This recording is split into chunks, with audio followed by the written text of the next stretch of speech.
आणि आता बातमी बघूयात। उत्तर मुंबईतील जनतेचे प्रश्न सोडवण्यासाठी केंद्रीय मंत्री पियुष गोयल यांनी जनता दरबाराचं आयोजन केलं होतं आणि यावेळी उत्तर मुंबईकरांनी आपल्या समस्यांचा पाढा पियुष गोयल यांच्या समोर वाचून दाखवला।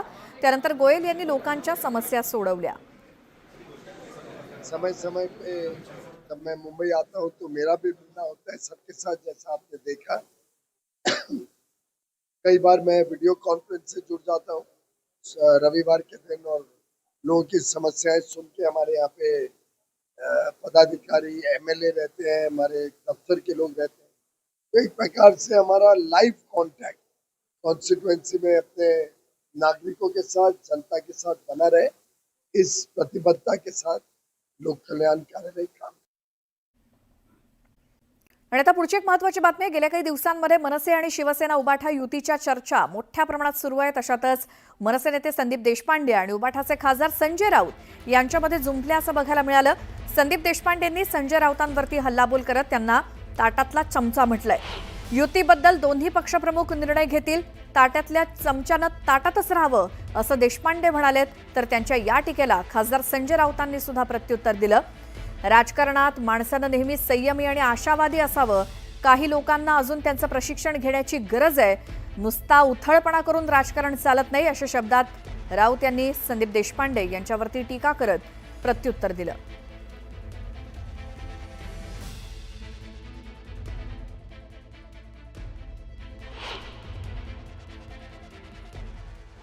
ताटातले जे चमचे असतात ना, त्यांनी चमच्याचंच काम करावं, त्यांनी बाहेरून घास भरवण्याचा प्रयत्न आम्हाला करू नये।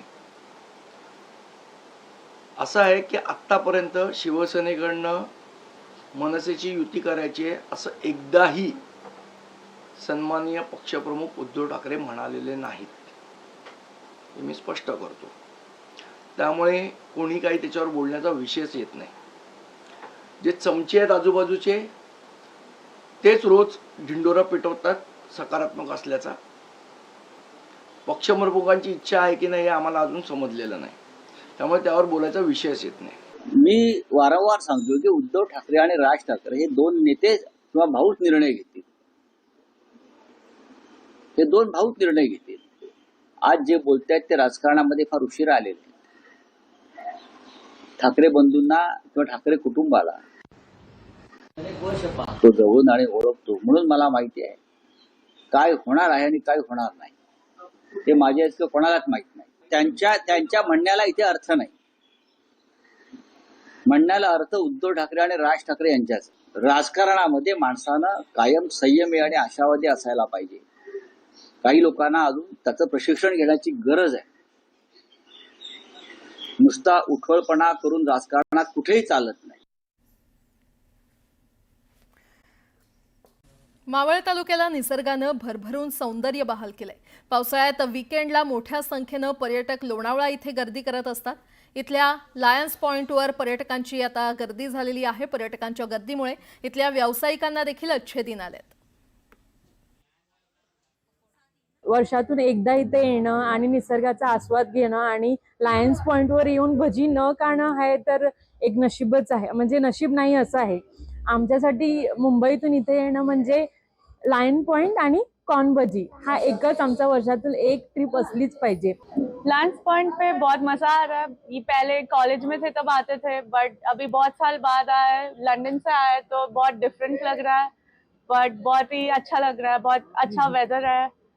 तो और ये कॉर्न भजी खा के और भी मजा आ रहा है, गरम गरम भजी, ठंडा वेदर है, तो ऐसा परफेक्ट आफ्टरनून लग रहा है। खूपच मस्त आहे कॉर्न भजी, एकदम थंडीत खायला एकदम मजा येते आम्हाला, खूप मजा येते। वातावरण एकदमच मस्त आहे।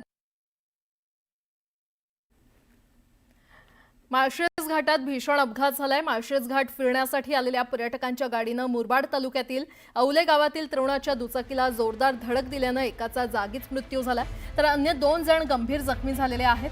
ही माहिती औले गावातील ग्रामस्थांना मिळताच गावकऱ्यांनी मुरबाड माळशेज महामार्ग रोखून धरला आणि पर्यटकांना गावकऱ्यांच्या स्वाधीन करण्याची मागणी केली।